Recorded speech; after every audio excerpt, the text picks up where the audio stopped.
Caroline Rein, and I am the costume designer for Mother Courage and Her Children. This is my terminal project here at Purdue and the last production I'll be working on at this institution. How do you typically begin your design process on a production? So, depending on the show, it depends, like the order in which I always do things is a little different, but for this project in particular, I read the script a couple of times. I responded to it like my emotional evocative response, and then I wrote that down, and then I went into like the analytical side of it because both are needed to make a good cohesive design. And so I took the facts of the play, I pulled them out, and I was like, okay, so it's set in this year, and then in this scene it's a different year, and I like pulled all of that out, and I did research based on the facts of the play. And then between the evocative research and the facts of the play, I kind of create like a synthesis of design. So that's how I start. What inspired your designs for Mother Courage? So Brecht's epic theater actually inspired my designs heavily for Mother Courage. A part of his epic theater is the tenet of historification. It's actually part of the distancing effect or the alienation effect. It's a fancy German word that I cannot pronounce. But this distancing effect has a historification in it. And so historification is where you set a play in a time period that is not your own so as to reflect in this process on the time period that you're in. And so we set it in, Brecht wrote it during World War II about the 30 Years' War, and he used the 30 Years' War as that lens of historification. And I thought that concept was really cool.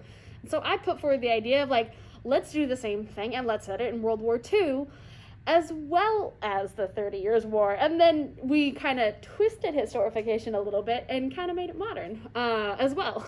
But that was one thing that really inspired me for this production. What are some of the challenges you faced in designing and building during a pandemic? For designing, it actually didn't really change much other than we didn't meet in person. We just met via Zoom, which has its benefits and its drawbacks. I do miss in person, like face-to-face. But on the whole, it didn't impact the design process, in my opinion, that much. But for building, it's a little bit more challenging. Fittings, it's really where you see the biggest impact. And then like when we actually go to perform the show. But in fittings, we can't touch the actors unless we're wearing gloves and face shields. So that's really fun. We got some really cool fitting photos out of it, where they're wearing face shields and gloves and stuff like that. And so that's the biggest impact, but on the whole, like the building itself hasn't really been impacted. We still make clothes the same way. How did your designs evolve throughout the terminal production process? My designs evolved throughout the production process, really in conversation with the other designers. We have the sense of collaboration, and so we didn't originally have the moving to modern, and we were only going to set it in the 30 Years' War, and so we had this like collaborative discussion about it. And so like that's kind of how my designs evolved.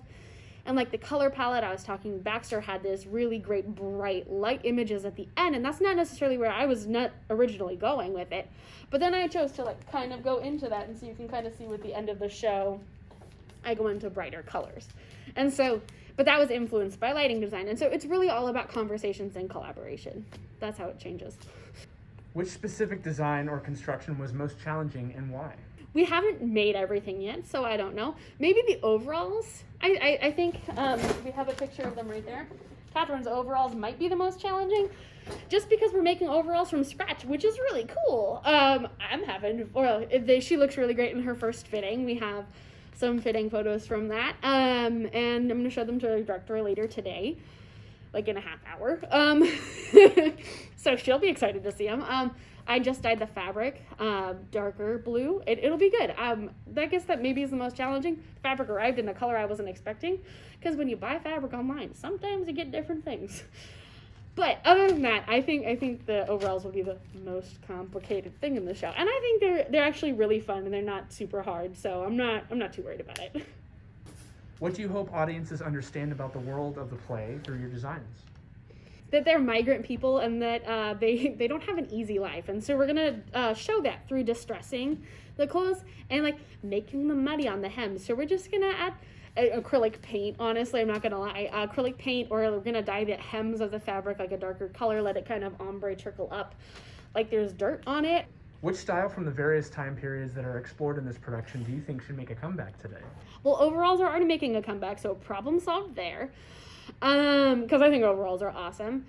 Not a huge fan of wearing jerkins. They're basically like our modern day jackets, so like we don't really have to change much. But I think capes. We could bring capes back, and I'd be totally down. And like riding boots are kind of a thing, but maybe like riding boots for everyday wear. I don't know. But capes are cool. I wish we wore more capes.